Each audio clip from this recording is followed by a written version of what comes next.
और ये गृहस्थ सामग्रियों के साथ गृहस्थ जीवन में आप प्रवेश कर रहे हैं। इस मंडप में जितनी सामग्रियां रखी गई हैं सब गृहस्थ जीवन से संबंधित है, सभी आप लोगों को कुछ न कुछ संदेश देती हैं। सबसे पहले मंडप गाड़ा जाता है। मंडप बांस का ही क्यों गाड़ते हैं? तमाम अम्बू बम्बू तंबू आते हैं, कायों का गाड़ दे सकते हैं। बांस की विशेषता होती है, बांस सबसे बड़ा वृक्ष माना जाता है, लंबाई में सबसे ज्यादा होता है, लेकिन जब ऊंचाई पर जाता है तो जाने के बाद क्या हो जाता है? झुक जाता है। यह बांस वर और कन्या को आप लोगों को यह संदेश देता है कि जीवन में आप लोग कितने ही ऊंचाई पर क्यों न जाइएगा, हमेशा अपने श्रेष्ठों के प्रति विनम्रता का भाव रखिएगा, क्योंकि नमंती फलिनो वृक्षा नमंती गुणिनो जना शुष्क वृक्षाश मूर्खाश न नमंती कदाचन। फलने वाला वृक्ष और गुणी व्यक्ति हमेशा झुके रहते हैं, मूर्ख व्यक्ति और सूखा पेड़ कभी झुकता नहीं। कुछ यहाँ साइंस पढ़ने वाले भी होंगे, हो सकता है 2-4 अक्षर पढ़ लिए हो तो वो सोचेंगे तो पंडित जी का ढकोसला है। साइंस को सिद्ध करता हूँ।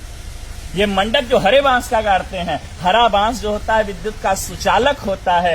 मंडप को कुश और काश से छाते हैं। कुश और काश जो होता है वो कुचालक होता है, ठीक है ना। ये सुचालक होता है, वो कुचालक होता है, ठीक है ना। वो नॉन कंडक्टर है, ठीक है ना। तो इसीलिए यदि आकाशीय विद्युत गिरे तो मंडप में बैठे हुए लोगों के ऊपर, वर कन्या के ऊपर उस विद्युत का कोई प्रभाव न हो, उसी बांस के माध्यम से वह अर्थ में समाहित हो जाए, धरती में चला जाए। इसीलिए हरे बांस का मंडप लगाया जाता है। भारत कृषि प्रधान देश है और कृषि कार्य बिना हल के संपादित नहीं होता, इसलिए हरीश गाड़ा जाता है। मंडप में उखली और मूसल पुत्रोत्पत्ति की क्रिया को प्रदर्शित करने के लिए रखा जाता है। सील और लोढ़ा, सील हटा दिया जाता है, लोढ़ा लगाया गया था। अभी आपने लोढ़ा बच्ची के पैर के पास से हटाया। इसका यह भाव है कि हे देवी, ये विपत्ति रूपी पहाड़ है, आपके जीवन में यदि किसी भी प्रकार की कठिनाइयां आती रहेंगी, मैं इसी प्रकार से उसको अपने हाथों से हटाता रहूंगा, मैं आपके मार्ग को प्रशस्त करता रहूंगा, आपको घबराने की आवश्यकता नहीं है। इसके बाद मंडप में रखते हैं चकरी। चकरी कहाँ रखेंगे? चकरी के 2 पार्ट होते हैं, दोनों पार्ट अलग अलग होते हैं, लेकिन ये पार्ट जुड़ते किससे हैं? एक खूंटी से जुड़ते हैं, ठीक है ना। जब तक ये दोनों पार्ट खूंटी से जुड़े रहते हैं तब तक इसमें रहर डालिए, मटर डालिए, चना डालिए, कितना कड़ा पदार्थ डालिए, सबको दलते हुए बाहर कर देता है। लेकिन जिस दिन ये खूंटी टूट जाती है उस दिन दोनों पार्टों का कोई महत्व नहीं रह जाता।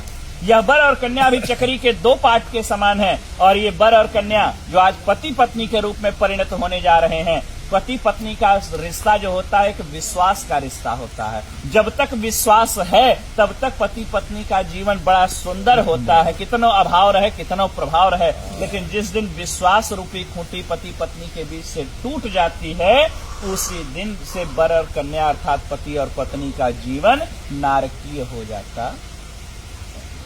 इसी भाव को प्रदर्शित करता है यह चकरी। हाँ, सुग्गा। सुग्गा क्यों लगाते हैं मंडप में? सुग्गा मीठा बोलता है।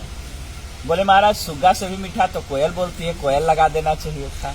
बोले तोते की दूसरी विशेषता है, तोता मिर्चा खाता है लेकिन फिर भी मीठा बोलता है। यह संदेश आप लोगों को तोता देता है कि जीवन में आप लोगों को कोई कितना ही कटु अनुभव क्यों न कराए, कोई कितना ही कड़वा आप लोगों को क्यों न बोले, आप हमेशा प्रेम से